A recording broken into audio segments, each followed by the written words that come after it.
Muy bien, chicos, buenas tardes. Disculpen un poquito el retraso, todavía está convirtiendo la exposición. Todo el día he tenido problemas con el internet, así que bueno, vamos a esperar un ratito. Eh, el tema de hoy día, que es trastornos digestivos funcionales, es un tema importante porque dentro de todas las patologías que de repente no como ustedes como gastro, pero sí por consultas que le van a hacer algunos familiares, que cuando vean algunos pacientes cuando terminen su carrera, consultorios particulares, durante sus serums, van a ver, ¿no? No necesariamente pacientes pues críticos, como de repente cuando van a ver unas emergencias, hemorragia digestiva, cirrosis hepáticas descompensadas, que también durante todo el transcurso de estas semanas hemos tratado de ver en los temas de práctica, ¿no? Y teoría.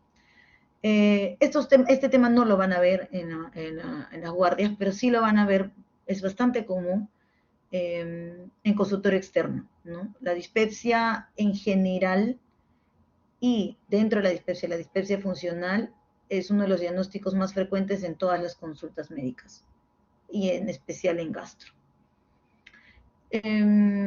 Bueno, todavía está convirtiendo, esperamos un ratito.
Ya, ahora sí.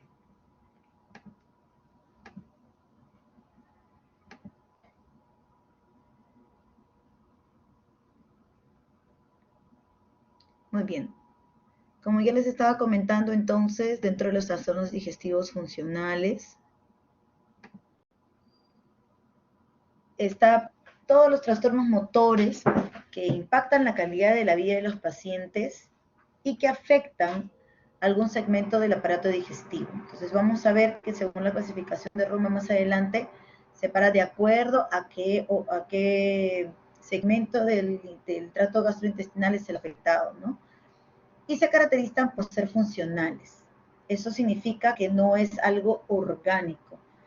Y es de difícil manejo porque hay una gran conexión con la parte psiquiátrica, psicológica. Esto quiere decir que empeoran cuando el paciente pues no está bien emocionalmente, digamos, ¿no? Y puede complicar algunas relaciones médico-pacientes porque va a depender mucho también de la parte psicológica. Entonces, dentro de estos trastornos digestivos funcionales, pues normalmente, como les comenté, no vamos a encontrar una normalidad estructural o bioquímica. O sea, no vamos a encontrar una úlcera, no vamos a encontrar un divertículo, no vamos a encontrar una piedra en el colédoco, no vamos a encontrar un páncreas inflamado, no vamos a encontrar algo estructural, sino es algo que el mismo cuerpo no está funcionando bien. El intestino no está funcionando bien o el estómago quizás no está funcionando bien. Y esto es evidenciable con, o sea, digamos que tenemos que descartar de cierta manera algunas anormalidades estructurales de acuerdo a algunos factores de riesgo que tenga el paciente con estudios habituales.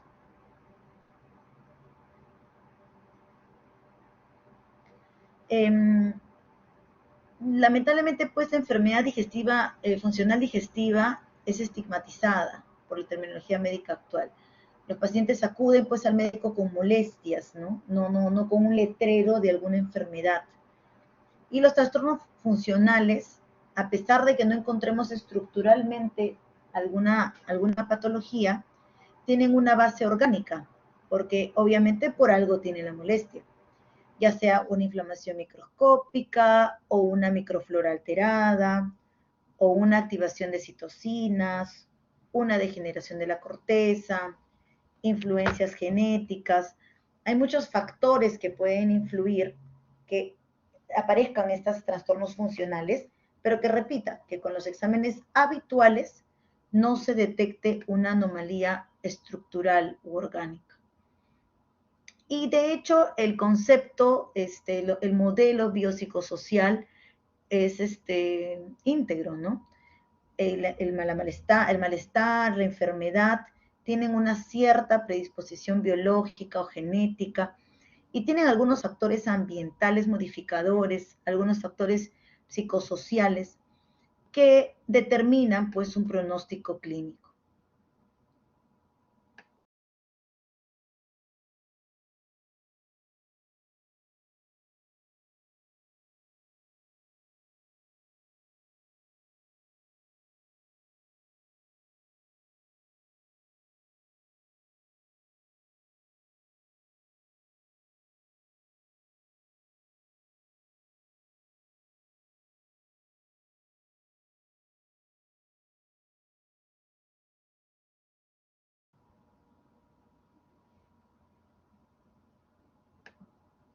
No sé si se me fue el internet, no sé qué pasó. Me avisan si es que se corta, porfa, y no me escuchan, ¿ya? Muy bien, entonces, este modelo que tiene factores psicosociales como los que comentábamos, ¿no? Estrés, estatus psicológico, adaptación, apoyo social, también tienen un factor que es la vida temprana, ¿no? Que es el genético, el ambiental. Y involucra, ¿no? Una alteración en la fisiología, ya sea en la motilidad o en la sensación, una inflamación microscópica o una flora alterada, que produce estas enfermedades funcionales gastrointestinales. A través de síntomas que el paciente puede venir describiendo desde algo muy clásico, diarreas, como algún comportamiento, ¿no? Y eso simplemente lo vamos a poder detectar en consultas presenciales, ¿no? En la que hablamos. También el tono de también nos va a ayudar a poder definir. Claro, no necesariamente si es que una persona está estresada la vamos a encasillar en una enfermedad funcional, pero sí tenemos que sospecharlo. Y bueno, obviamente el pronóstico de esas enfermedades, de acuerdo a la calidad de vida, no es muy bueno porque es difícil manejarlas, pero de acuerdo al orgánico es bueno porque no se va a encontrar ninguna anomalía estructural.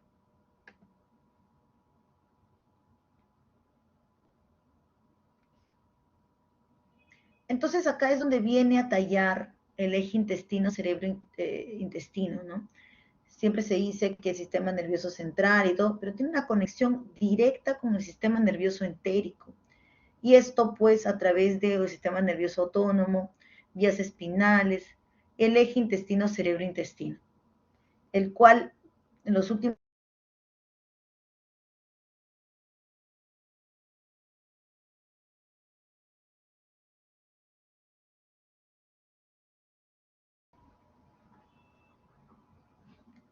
Y acá está nuevamente, ¿no? Estas interacciones en este sistema nervioso de intestino, cerebro, intestino.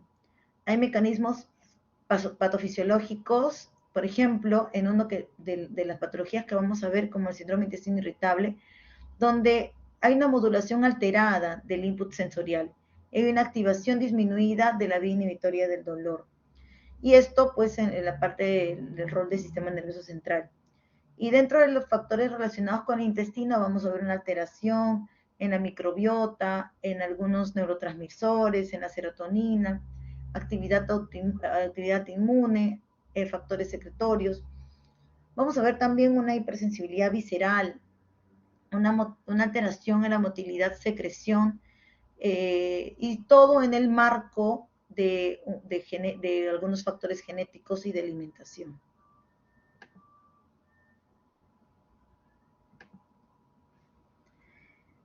Entonces, pues, con este preámbulo, es que se creó hace muchos años la clasificación de Roma 4, ¿no?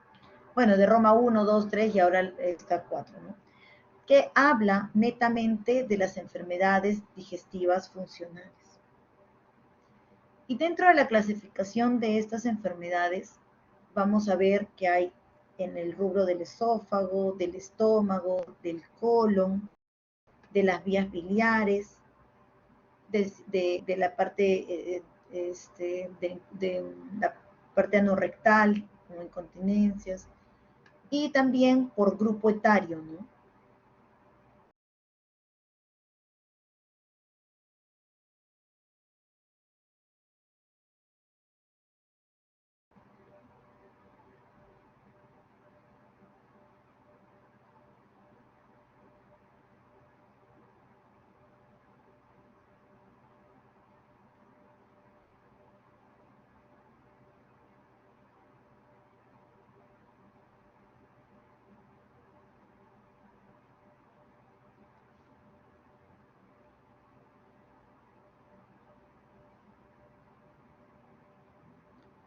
Va a haber desórdenes funcionales tanto en la niñez como en la adolescencia.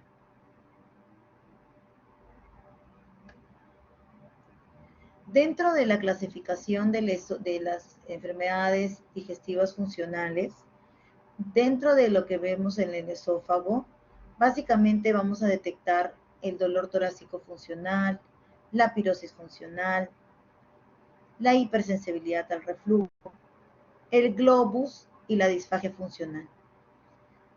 Dentro de lo que es el estómago, a la cabeza, la dispepsia funcional, como les comentaba hace unos minutos, desórdenes relacionados con los eructos, desórdenes relacionados con las náuseas y vómitos y el síndrome de rumiación, entre otros. En las patologías funcionales del colon, a la cabeza vamos a ver el síndrome de intestino irritable, constipación funcional y diarrea funcional, distensión abdominal funcional, desórdenes del intestino funcional no especificado y constipación inducida por opioides, que es mucho más común en Norteamérica. También vamos a poder identificar el síndrome de dolor abdominal mediado centralmente, el síndrome de intestino narcótico, que también lo vamos a ver más en Norteamérica, Estados Unidos, el dolor biliar, el desorden funcional pancreático relacionado con el esfínter de Oddi, la incontinencia fecal, el dolor anorrectal funcional, desórdenes de la defecación funcional y, como les comentaba, de acuerdo al grupo etario. Vamos a ver algunas de las principales, porque esos son algunos de los ejemplos de la gama, de la gran cantidad de enfermedades funcionales que están dentro de cada órgano. Y dentro de los trastornos funcionales esofágicos, los síntomas esofágicos que no se explican por alguna obstrucción mecánica ni por trastornos primarios motores o por ERGE pertenecen a este grande grupo. O sea, el diagnóstico diferencial primordial en este grupo de patologías va a ser el ERGE, ¿no? Nuestra función va a ser tratar de dilucidar que no sea un reflujo gastroesofágico y que por tanto pueda tratarse de algunas enfermedades funcionales. El dolor torácico funcional, por ejemplo, tenemos que descartar que el origen de este dolor no sea de origen cardíaco. Y eso semiológicamente lo podemos insinuar. Y posteriormente, obviamente, con algunos exámenes auxiliares. En cuanto al reflujo también, en cuanto a las manifestaciones extraesofágicas del reflujo, también tenemos que diferenciarlo y probablemente con algunos exámenes auxiliares lo vamos a poder descartar. La hipersensibilidad por reflujo también es una enfermedad común, pero subdiagnosticada. ¿Por qué? Porque lamentablemente en muchos centros laborales no tenemos pues una pHimetría, no tenemos manometría esofágica y lamentablemente no se pueden hacer algunos de los exámenes que nos gustaría hacerle al paciente y que lamentablemente como no lo podemos dejar sintomático y que no se pueden hacer los exámenes, le damos tratamiento. Y ahí puede mejorar parcialmente, puede solapar una hipersensibilidad por reflujo, algo que lamentablemente, una patología que lamentablemente no la vamos a poder diagnosticar con algún examen auxiliar per se. No es como la calasia que de repente han visto ustedes en teoría y en práctica, que el gold estándar sabemos que es una manometría de alta resolución con impedancia. No hay ningún examen auxiliar que tenga que sea un gold estándar para alguna de estas enfermedades funcionales. Una hipersensibilidad al reflujo, ok, ¿cómo la diagnosticamos? Pero el reflujo sí, tenemos que hacer una pachiometría, como de repente han visto, pero una hipersensibilidad al reflujo no, es algo muy subjetivo. Entonces, lo que nos queda es descartar, ¿no? Una endoscopía normal, no reflujo gastroesofágico y puede tener algunos síntomas retroesternales, pero que tengamos que descartar que no sean de origen cardíaco, por ejemplo. Dentro de la pirosis funcional, también tenemos que descartar que no sea reflujo gastroesofágico. Claro, uno de los signos de reflujo es pirosis, por supuesto que sí, pero si la pHimetría sale negativa, entonces no es reflujo. Ok, entonces, ¿qué cosa es? Puede ser una hipersensibilidad por reflujo o una pirosis funcional. Y lamentablemente esta pirosis funcional no tiene un alivio con el tratamiento óptimo antisecretor, lo cual en el reflujo sí sería válido, ¿no? Y sí mejoraría. Entonces, estos trastornos funcionales esofágicos vamos a tener que preguntar al paciente sobre los últimos 3 meses. Y puede tener un inicio de hace 6 meses como mínimo, con frecuencia de por lo menos 2 veces a la semana. Si es que eventualmente no va a entrar dentro de estos criterios. Entonces, si tenemos un paciente con un dolor torácico que presumimos que puede ser de origen esofágico, obviamente la historia clínica es la que nos va a ayudar a primera vez. Clínica, una exploración física, ok, esto es de etiología esofágica o no esofágica. Si es sí, entonces se evalúa y se trata según esté lo indicado. Si es que no y tiene riesgo de etiología cardíaca, se hace una evaluación por cardiología y dependiendo si hay alguna alteración, se puede diagnosticar. Si es que no, se puede hacer una prueba terapéutica con el inhibidor de bomba de protones 2 veces al día, que es doble dosis, ¿no? Como para un reflujo. Si resuelve el dolor torácico, ok, entonces sí, era una enfermedad por reflujo con dolor torácico, con una manifestación extraesofágica, y se puede ajustar la terapia con los inhibidores de bomba de protones. Pero si es que no resuelve, pues, ¿no? Se puede hacer una endoscopía, dependiendo de la edad, para descartar. Y de acuerdo a esa alteración, si es que tiene, vamos a poder dar tratamiento. Si es que hemos encontrado una esofagitis, Los Ángeles C, D, o una esofagitis por medicamentos o una infecciosa. Si es que no hay ninguna alteración, lo ideal es hacer un monitoreo por pHimetría, con o sin impedancia, con suspensión del inhibidor del bomba de protones. Exposición anormal al esófago del ácido, si es que hay esto, ya podemos catalogarlo como una enfermedad por reflujo no erosiva. Pero si es que no, hay que ver si es que hay algunos otros síntomas asociados. Y con eso sacar la manometría esofágica. Y si con eso satisface los criterios para trastorno motor esofágico, entonces, si a través de la manometría vemos esas alteraciones, vamos a poder diagnosticar la calasia o el espasmo esofágico difuso. Y si es que no, se va a convertir en un dolor torácico funcional de presumible origen esofágico. Entonces, este algoritmo resume más que todo lo que les he explicado hace unos minutos en cuanto a las enfermedades funcionales del esófago. Igual, el mismo mecanismo, el mismo pensamiento de que si es que pasa esto, no pasa esto, si es que resuelve esto, no pasa esto, el mismo mecanismo va para los pacientes que tienen pirosis funcional. Si es que hay algún signo de alarma, siempre hacer la endoscopía. Si es que no hay ningún signo de alarma, el tratamiento nos va a ayudar a ver si es que resuelve o no. Dentro de los trastornos funcionales gastroduodenales, vamos a poder identificar la dispepsia funcional, los desórdenes relacionados con eructos. ¿Quién se iba a imaginar que iba a haber una enfermedad que se llame desórdenes relacionados con los eructos, ¿no? O un conjunto de enfermedades. Lamentablemente es un síntoma, ¿no? Uno diría, ay, pero eso es un síntoma, claro, pero como es un síntoma, es un malestar que el paciente refiere, se han agrupado y se han visto que efectivamente hay desórdenes relacionados con este síntoma. Igual con las náuseas y vómitos, que a pesar de que las náuseas y vómitos no son estrictamente del sistema gastrointestinal, obviamente tenemos que descartar algunas otras causas y si es que no hay nada orgánico, quedarnos con los desórdenes relacionados con esto, no funcionales. Y el síndrome de rumiación. Dentro entonces de estas enfermedades, como les comenté, la dispepsia funcional es la más común y se caracteriza por uno o más de estos síntomas gastrointestinales. Plenitud postprandial, saciedad temprana y dolor epigástrico. Es súper común que el paciente venga con la palabra de que sea empachado, ¿no? Que se siente empachado. ¿Y quién no lo ha sentido? Comen en exceso, comemos en exceso, oh, ya no quiero más, ahorita se me va a salir la comida por los ojos. Ok, ¿pero comiste mucho? No, la verdad es que no comí mucho, pero me siento súper lleno. ¿Cómo identificarnos con llenura precoz?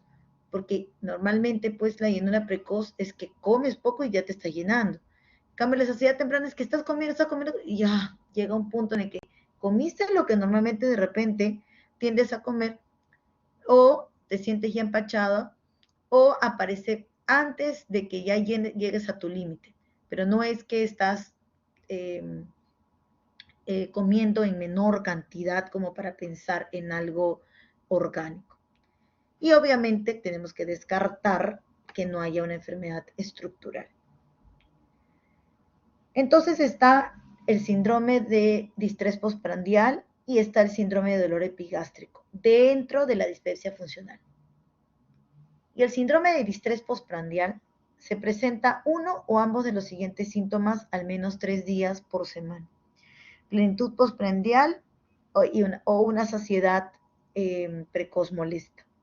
Y dentro del dolor epigástrico incluye al menos uno de los siguientes síntomas por lo menos un día a la semana, como es el dolor epigástrico molesto y o ardor epigástrico molesto. Nuevamente el algoritmo. Si es que tenemos un paciente con estas 1, 2 o 3 características ya mencionadas, lo más importante en primer lugar es hacer una buena historia clínica y exploración física. Ok, no tiene factores de riesgo, no hay indicadores de alarma, no tiene antecedentes de cáncer en la familia. Entonces, si es que no hay pues, signo de alarma y la pirosis es frecuente, se maneja como reflujo. Si no, se va a conseguirá una estrategia de investigar el Helicobacter pylori, la presencia de esta bacteria. Si es que sí la tiene y mejoran los síntomas, ok, se trata pues, ¿no? de una dispepsia con Helicobacter pylori y se da tratamiento. Pero si no mejora, bueno, se va pues, por la terapia empírica. Nuevamente, ¿mejoran los síntomas? No. Si no mejoran los síntomas, entonces ahí tenemos que ya ser más mal pensados y de repente hacer alguna endoscopía digestiva alta, como para poder descartar alguna sintomatología, alguna evidencia de esta sintomatología orgánica, ¿no? Si es que no hay ninguna de esas, ok, no hay alteración en la endoscopía, no hay dispepsia funcional. Si sí hay un trastorno orgánico que explique estos síntomas, buscar, ¿no? Esto, si úlcera péptica, cáncer. Si no, dar terapia de erradicación y que mejoren los síntomas. En caso de la pirosis frecuente, si es que hay, y se maneja como reflujo y mejora, ok, si era reflujo. Y si no, Nuevamente vamos en búsqueda del helicóptero.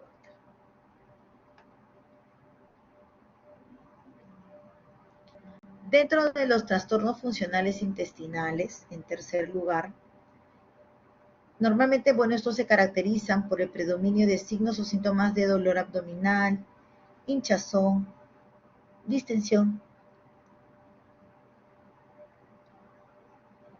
o alteración de los hábitos intestinales como estreñimiento, diarrea o alternancia de ambas. Dentro de estos trastornos funcionales intestinales, a la cabeza va a ir el síndrome de intestino irritable, el cual, como vamos a ver a continuación, tiene diferentes subtipos. Balonamiento abdominal, la diarrea funcional, el estreñimiento funcional. Y los trastornos intestinales funcionales inespecíficos también están dentro de este grupo. Dentro del síndrome de intestino irritable, básicamente se va a caracterizar por un dolor abdominal recurrente de al menos una vez por semana en los últimos 3 meses, en los 3 meses previos. Y está asociado a la defecación, cambio en la frecuencia de las heces, cambio en la forma de las heces. Al menos presente 2 de estos criterios y con los síntomas que duran 3 meses y un inicio no menor de al menos 6 meses, no mayor a 6 meses, previos al diagnóstico.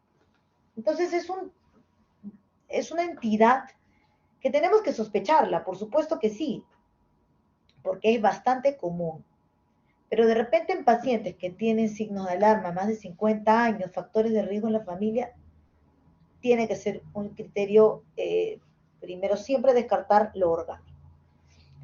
La patología del síndrome de intestino irritable ocurre en un 11.2% de la población, cuya incidencia pues varía entre 1.35 a 1.5%. Y es más, probablemente esto sea mucho mayor, solo que no hacemos los estudios correspondientes para poder detectarlo.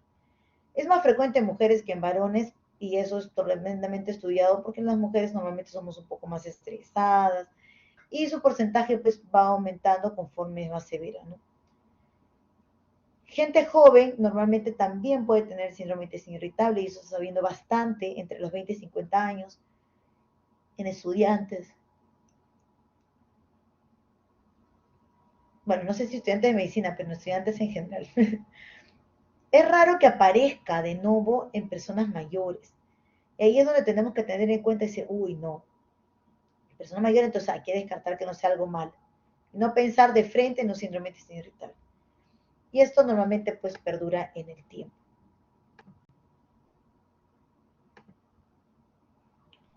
Tiene 3 subtipos, como le estaba comentando. A predominio del estreñimiento, con alternancia estreñimiento diarrea y a predominio de diarrea.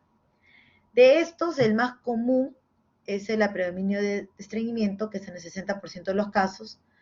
En la alternancia estreñimiento diarrea, 25% de los casos. Y a predominio de la diarrea, 15% de los casos. Entonces, a la cabeza asociada al estreñimiento. Y para eso es que, bueno, tienen que recordar la escala de Bristol, que de repente lo han visto en semiología y nuevamente de repente ahora en este módulo, donde pues un estreñimiento importante, un ligero estreñimiento, tienen que ser tratados. Y luego, pues, la diarrea importante, la ligera diarrea también. Siendo los extremos, pues, las alteraciones y las exposiciones que alertan al paciente. Dentro de la fisiopatología, como está dentro de las enfermedades funcionales, claro, hay un estrés ambiental, donde hay una percepción alterada, ¿no? Y esto causa una motilidad alterada, una infección o una mala interacción de la flora intestinal, una alteración en esta sensibilidad, ¿no? Hay una hipersensibilidad visceral. Esos son los cambios, digamos, fisiopatológicos dentro de una enfermedad funcional. Entonces, lo que se tiende a pensar, una teoría, es de que hay una infección que normalmente desencadena, despierta esta enfermedad. Entonces, a veces pues, por eso es de que dicen, no, sigo de una infección mal curada. y se siguen tomando un montón de medicamentos. Y no es necesario, porque lo más probable es de que si es que ya no hay sin alarma, digamos, ¿no? Paciente con diarrea, uy, sí, pues tuve diarrea, me dio tal cosa, que y sigues mal, pero ya pasaron meses. Sí, pero de esa vez estoy un poco mal. Entonces, normalmente ese es el desencadenante, ¿no? Hay injuria, alteración en las hormonas, péptidos, hay un estrés, un desarrollo psiquiátrico, desadaptación, abuso, y eso es lo que nos va a desencadenar esta patología, ¿no? Claro está que el tratamiento va a ir, digamos, en varias esferas, ¿no? No solamente con medicamentos, porque esto es una enfermedad en la que el psique tiene mucho que ver. Entonces vamos a tener que cambiar el estilo de vida, a veces se va a poder dar medicinas para el intestino, para ayudar al intestino irritable. En algunos casos vamos a tener que usar hasta antidepresivos, tanto en dosis pequeñas como tratamiento de ansiedad, como en dosis altas de repente en la misma ansiedad, en la misma depresión. Y hay terapias de comportamiento y la dieta. Entonces, pues, el estrés es el que va a activar, digamos, esto, que estaba dormido, la genética, eventos tempranos de la vida. Va a haber una alteración en la microflora, en la inflamación. De repente los antibióticos que también hemos consumido también van a alterar la flora. El estrés mismo va a alterar la flora y esto va a causar una función, una sensación gastrointestinal. Y ahí es donde van a provenir pues, los síntomas de síndrome de intestino irritable.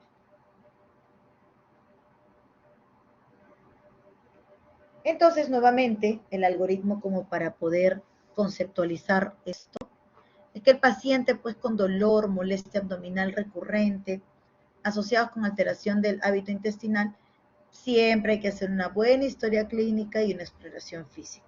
Si no hay indicadores de alarma, factores de riesgo, normalmente pues dependiendo de la edad se hace el tamizaje de algunas enfermedades. No hay alteración, entonces es un síndrome de intestino irritable.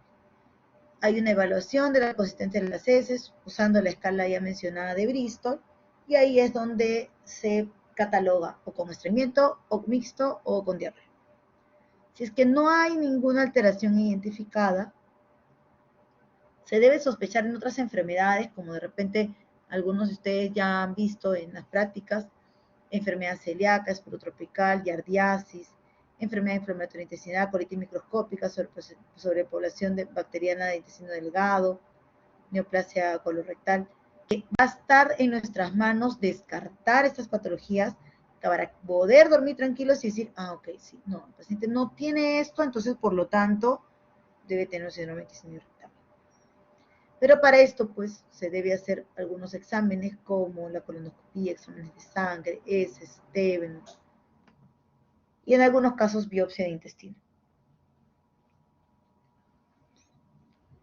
El dolor de origen biliar también debe ser descartado de acuerdo pues a la anamnesis, ver si es que con qué está asociado el dolor. Normalmente se caracteriza pues por un dolor recurrente abdominal en epigastrio y en epicondrio derecho, que duran más de 30 minutos, se desarrollan llegando hasta un nivel bastante constante, que a veces hasta llega a interrumpir las actividades o a veces tienen que llegar hasta la sala de urgencias para que le coloquen analgésicos. Entonces, si es que podemos tratarlo, ¿no? En buena hora, pero tenemos que descartar algunas patologías. Y esto es bastante común en pacientes postcolecistectomizados o que tienen una alteración, repito, no orgánica ni funcional, o sea, no hay cálculo en el colédoco, no hay tumor de cabeza páncreas, no hay nada que nos pueda decir, ay, no, acá hay un problema en la viabilidad. No, no va a haber eso.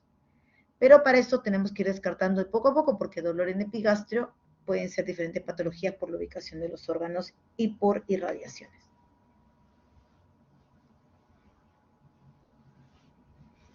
Y por último, pues, hay una también, dentro de los dolores de la vía biliar, está la disfunción del esfínter de Oddi, que lamentablemente tampoco es un diagnóstico que se suele hacer con mucha frecuencia, porque necesitaríamos una manometría del esfínter de Oddi, la cual no está disponible en general.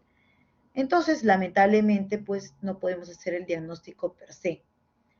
Pero tenemos que sospecharlo en pacientes con dolor recurrente, como hemos comentado, que dura más de 30 minutos y que, bueno, no se alivia pues con movimientos intestinales o cambio de postura o antiácidos. Entonces ahí es donde algunos exámenes auxiliares nos van a ayudar, y si es que es algo orgánico como cálculos en el colédoco, por ejemplo, ok, se trata. Si es que le hemos hecho endoscopía y hay alguna enfermedad por úlcera o un reflujo, una esofagitis, ok, se trata.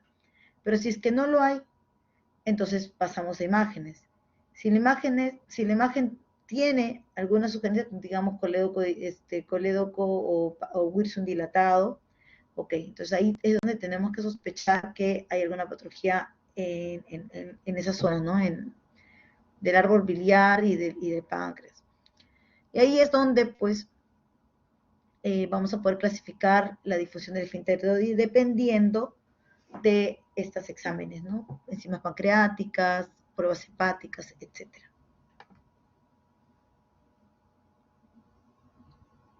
Muy bien, chicos. Eso básicamente es lo que les quería traer sobre las enfermedades funcionales, que es un grande grupo de patologías, pero les he presentado las más comunes. De estas no se pueden olvidar la dispepsia funcional y el síndrome de intestino irritable, que son las más frecuentes. ¿Hay alguna pregunta?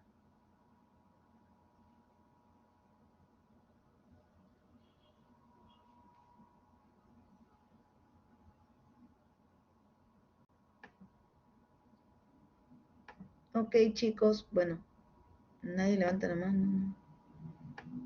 Supongo que, supongo que entendieron o no me entendieron nada. Muy bien, chicos. Bueno, me da mucho gusto ver a algunos de los chicos que rotamos en semio y algunos que no los conozco, pero igual les deseo lo mejor, y ya como el próximo ciclo va a ser presencial, ojalá que le puedan sacar provecho. Gracias, chicos, muy amables. Ay, está Lucero, Nayeli, Antonio. A Nicole ya la tengo en grupo ya. Mentira, Nicole. Milagros, mire qué gusto volver a verlos. Espero que le estén sacando mucho provecho al curso. Saludos.